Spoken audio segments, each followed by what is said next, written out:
Au direct, Pierre-Henri Brandet, le porte-parole du ministère de l'Intérieur, est en duplex avec nous du COGIC, c'est le Centre opérationnel de gestion interministérielle des crises. Pierre-Henri Brandet, faut-il s'inquiéter ? Non, il ne faut pas s'inquiéter puisque, comme c'était souligné dans le reportage, le mercaptan est un marqueur qui est très olfactif, mais d'après les concentrations et les mesures qui ont été relevées, il n'y a absolument aucun danger pour la population, aucune toxicité. Mais effectivement, c'est assez désagréable puisque c'est le marqueur, comme on le soulignait dans le reportage, du gaz de ville. Alors effectivement, c'est un nuage qui se déplace et c'est la raison pour laquelle eh bien, on ressent cette odeur très fortement actuellement sur l'Île-de-France, mais depuis hier sur la Haute-Normandie. Et cela va se déplacer en fonction des vents et cela risque de durer toute la journée parce que le dégagement n'est pas encore terminé à l'usine Lubrizol de Rouen. Mais quand même, Pierre-Henri Brandet, on nous a signalé des maux de tête, une espèce de mal-être, des vomissements. Nous-mêmes, on a été très importunés quand on est venu travailler ce matin par cette odeur de gaz. Il y a forcément des conséquences peut-être pour la santé ?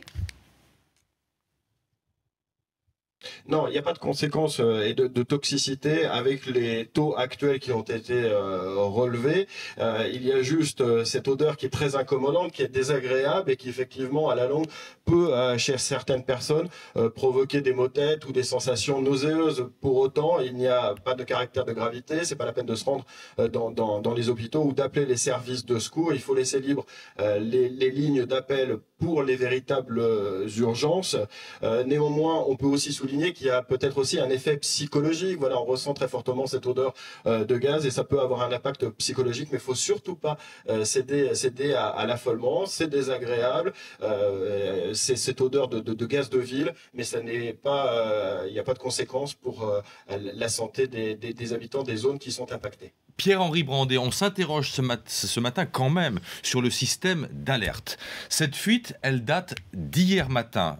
On a eu l'information que très tard hier soir. Si ça avait été un gaz dangereux, voilà, les conséquences auraient pu être autrement plus graves. Y a-t-il pas un problème ? Oui. Non, je pense pas qu'il y a un problème. Et effectivement, si ça avait été un gaz beaucoup plus dangereux ou s'il y avait vraiment eu un péril imminent pour les populations, il y aurait eu une réaction qui aurait été tout autre avec des process qui sont tout autres et qui sont des process efficaces et notamment d'information des populations.